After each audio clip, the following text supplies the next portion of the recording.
Pumupogi ang lalaki pag nag-i-English. Oh, totoo ba to, boy? Give me alone. Uy, Magkano ba tong saging mo? 21 kilo. Mahal naman. Mahal? Gusto nyo mura? Oo. Ako may alam na mura. Ano yun? Putangin na. Sis, may request ako. Suot mo nga to, tas picture tayo. May pinagsiselos nga ako, di ba? Ha? Sige na, suot mo na. Pipicture lang. Hindi napaka-arte nito. Sis, bakit ako? Galingan mo ah. Bilisan mo. Halata ako, sis. Sige na. Napaka-arte. Tigasan mo ah. Parang tanga na lang. Hindi namin sa ako. Paano ba kasi? Ano ba gusto mo ganito? Pinipili kong ganito hanggang kalulu.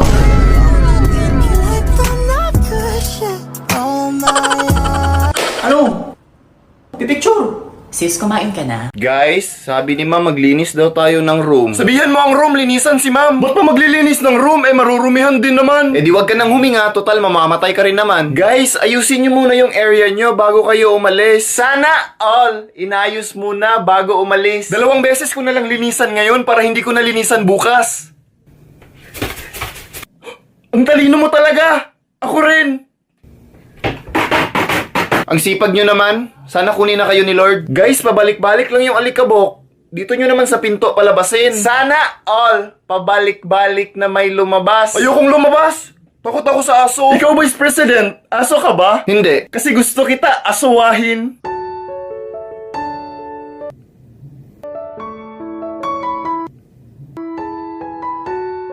Ikaw aso ka ba? Bakit? Mukha ka kasing may rabies. Guys, bilisan nyo dyan para matapos na tayo agad. Sana all binilisan. Okay, kakain na.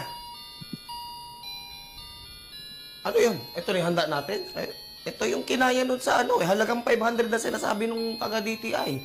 Ayan, may lumpia, may inasal na manok, may lechon. O, kasya naman pala eh. Ba't nagre-reklamo yung mga tao? Aba, malamang. Walang alak, walang gin. Kulang talaga yung 500 na yan. Bibili ka pa ng yelo. Kahit ako, magre-reklamo ako eh. Hindi ako ampon! Totoo naman ampon ka! Hindi ako ampon! Susumbong ko kayo, mama. Sige, sumbong ko kayo. Ampon!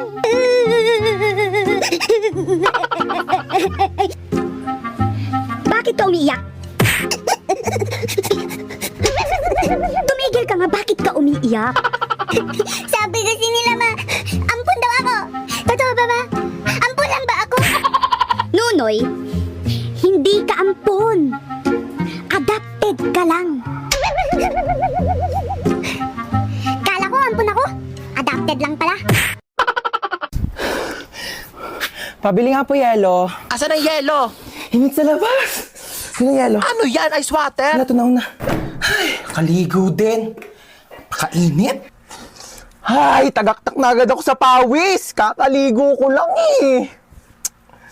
Di pa ako nakakapagbihis. Init. Uy, Mare, kamusta? Uy, Mare. Kape tayo. Ikaw lang, Mare, mainit. Perfect sa panahon. Anong perfect sa panahon? Ang init-init na nga, umihigop ka pa ng kape. Init naman ang buga ng electric pan na to. Init. Ano ba to? Kwarto pa ba to? Microwave oven. Para naman tayo niluluto dito, be. Alam mo ba't mainit ngayon, te? Bakit? Angat ko kasi. Huwag mo akong pinagtitiripan, te. Sinasabi ko sa'yo, mas mainit pa ulo ko sa panahon ngayon. Mayos ka dyan. Init na nga. Knock knock. Who's there? Nanay mo. Nanay mo who? Loko ka, nanay mo to. Buksan mong pinto!